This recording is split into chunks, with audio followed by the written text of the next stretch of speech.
Yesterday, we began our day together. You, I, my right honourable friend, the Prime Minister, and members from right across this House, when we broke bread together at the parliamentary prayer breakfast. And we listened, all of us, to the words of Reverend Les Isaac, who spoke about the fact that responsibility that comes with leadership, the responsibility to serve the interests of others above your own, and to seek common ground of your party, your community, and above all, your country. Now, colleagues will be forgiven for my sense of déjà vu. Despite what it might seem, I am not one of life's quitters. I didn't quit when I was told that boys like me don't do maths. I didn't quit when old school bankers said I didn't have the right school ties. And I didn't quit when people in my community said that I should not marry the love of my life. I care deeply about public service and giving back to this country that has given me so much.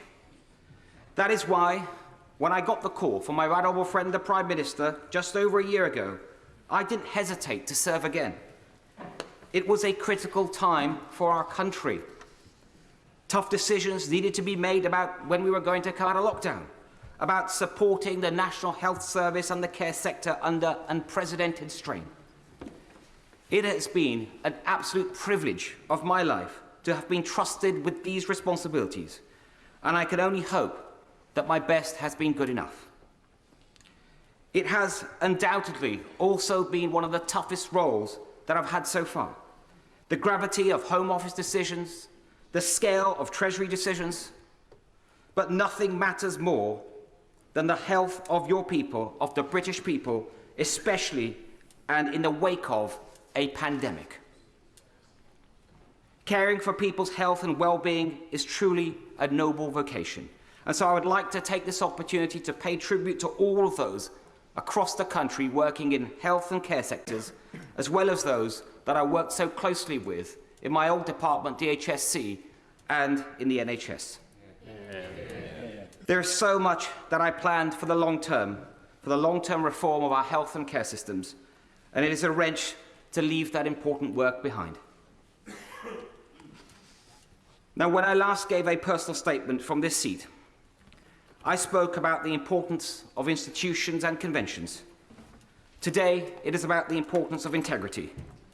And don't worry, there's not going to be a series of these. Institutions and integrity are both central pillars that underpin our great democracy. It doesn't matter what your political perspective is in this House. I believe that we are all motivated by the national interest and that the public expects us all of us, to maintain honesty and to maintain integrity in whatever we do. This is not an abstract matter. We've seen in great democracies what happens when divisions are entrenched and not bridged. We cannot allow that to happen here. We must bring the country together as one nation. Effective governance inevitably requires loyalty and collective responsibility. Of course it does. And I'm instinctively a team player. And I have completely focused on governing effectively over the last year. But treading the tightrope between loyalty and integrity has become impossible in recent months. And, Mr. Speaker, I will never risk losing my integrity. I also believe a team is as good as its team captain, and that a captain is as good as his or her team. So loyalty must go both ways. The events of recent months have made it increasingly difficult to be in that team. It's not fair on ministerial colleagues to go out every morning defending lines that don't stand up and don't hold up. It's not fair on my parliamentary colleagues who bear the brunt of constituents' dismay in their inboxes and on their doorsteps in recent elections. And it's not fair on Conservative members and voters who rightly expect better standards from the party they supported. When the first stories of parties in Downing Street emerged late last year, I was personally assured at the most senior level by my right honourable friend's then team that, and I quote, There had been no parties in Downing Street and no rules were broken. So I gave the benefit of doubt. And I went on those media rounds to say that I'd had those assurances from the most senior level of the Prime Minister's team. Then we had more stories. We had the Sue Gray report, a new Downing Street team. I continued to give the benefit of the doubt. And now this week again, we have reason to question the truth and integrity of what we've all been told. And at some point, we have to conclude that enough is enough. I believe that point is now. I welcome the Prime Minister's public acknowledgement last night that matters could have been handled better in who he appointed and what was said about what he knew when. And I appreciated his kind and humble words and his humble spirit when I went to see him yesterday, and also the kind letter that he has sent to me.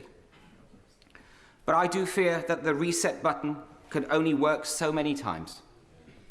There's only so many times you can turn that machine on and off before you realize that something is fundamentally wrong. Last month, I gave the benefit of doubt one last time. But I haven't concluded that the problem starts at the top. That is not going to change.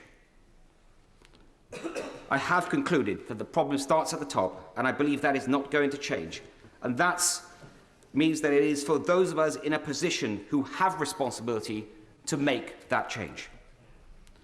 I wish my Cabinet colleagues well, and I can see they have decided to remain in the Cabinet.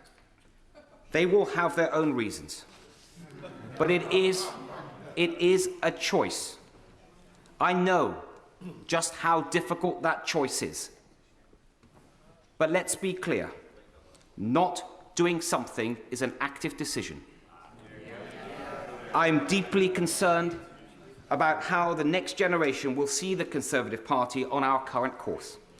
Our reputation, after 12 years in government, depends on regaining the public's trust. This is not just a personal matter. The philosophy and perception of Conservatives depends on it. It is central to the Conservative ideal that we believe in decency, in personal responsibility, and in social justice enabled by conventions and the rule of law. The Conservative mission to extend freedom and prosperity and opportunity is all at risk if we cannot uphold that ideal.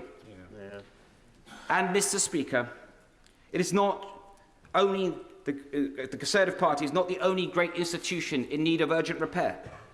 Like everyone in this House, I have been dismayed by the drip of stories of harassment and worse by members of this House. So I'm also concerned about how the next generation will see this House and the health of our democracy. In recent years, trust in our roles has been undermined through a series of scandals. But the one thing we can control is our own values and behaviours. So it is incumbent on all of us to set high standards for ourselves and to take action when they are not met by others. Mr. Speaker, I'm grateful for the messages of support that I've had from many members of this House and beyond. I got into politics to do something, not to be somebody. So it is hard in one way, but not in another. Being a good father, a husband, a son, and a citizen is good enough for me. And if I can continue to contribute to public life and my party from the backbenches, it will be a privilege to do so.